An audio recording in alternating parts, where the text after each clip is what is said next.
One of the most important issues in the whole same-sex marriage debate relates to the very nature of human identity. Now, we spoke about identity in terms of a person, whether a person can establish his or her own identity, or whatever identity simply as an act of will or as an act of desire. That's not what we're talking about here. We're speaking about identity in terms of the linkage of generations. The Bible, which of course is the fount of our civilization and the great faith traditions and cultures which have come to us over thousands of years. The Bible states that a man shall leave his father and mother and cleave to his wife, and they shall become one flesh. Now, what that means is that from their two beings comes one being, an offspring, a child. So that mother and father, man and woman, merge and find their extension in another person. Well, you might ask, and the question is asked, what's so surprising about that? Animals also breed and have offspring. Why is this so remarkable in connection with a human being? And the answer is that what's unique to the relationship of generations amongst human beings is that it continues to matter to a human being who his or her parent is, long past the time of nurture. And similarly, it continues to matter to a parent who his or her child is, long after the time of early nurture and caring. So that there is a natural psychological bond which continues and which continues between the generations. And therefore, it matters a great deal to a human being who his or her parents are.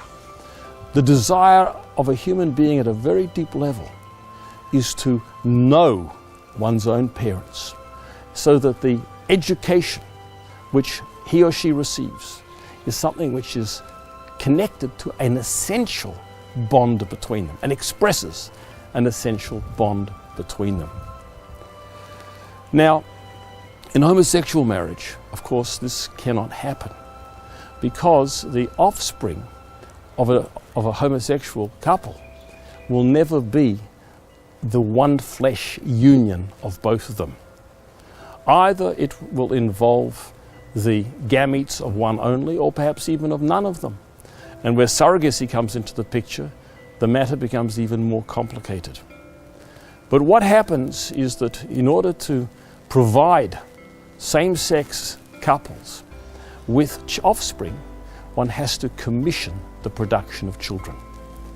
One has to commission the production of children who will be fashioned and formed not to be raised and perhaps not to know both of their biological parents, or the source from which they come.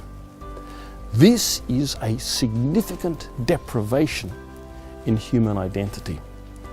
And we know very well that to take in an orphan is a very good deed, but to create an orphan is not a good deed. And this is what happens when, for same-sex couples, one has to commission or manufacture children. Now, this is something which is, this identity you should know also. It's not just a biological and a psychological identity between generations. It's also ultimately a very deep and spiritual one. Because the purpose of propagation, of procreation, is not just to have children, to fill the world with more human beings, so that's certainly part of it. But it's also to continue to transmit values, to pass on values. And therefore, when parents have children, they're not just having a physical extension of themselves, they're having a moral and a spiritual extension of themselves. And this means, therefore, that the continuity of generations is a very deep one. It's not only biological, it's spiritual, it's essential. And this is something which is crucial to human identity, to know who your parents are, to know who your children are, and that they are your true parents, the parents from whom you come.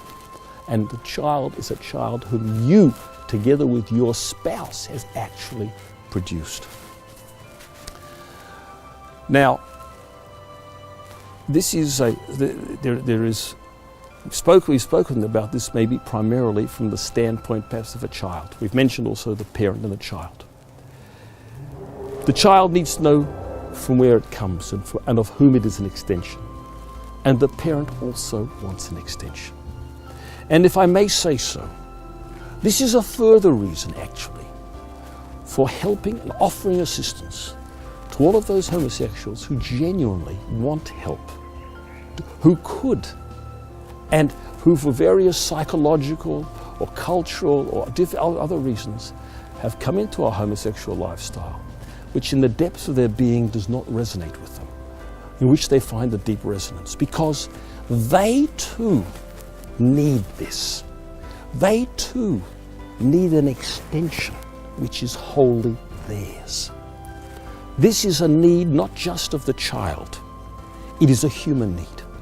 And therefore, at some fundamental level, people who are homosexually inclined, for whatever reason, if it's temperamental, psychological, cultural, and so on and so forth, at some level, in the depths of their being, also want children who will be a physical and a spiritual extension of themselves. By establishing homosexual marriage, we actually break the linkage between generations. We do a disservice both to parent and child. We do a disservice to the human being.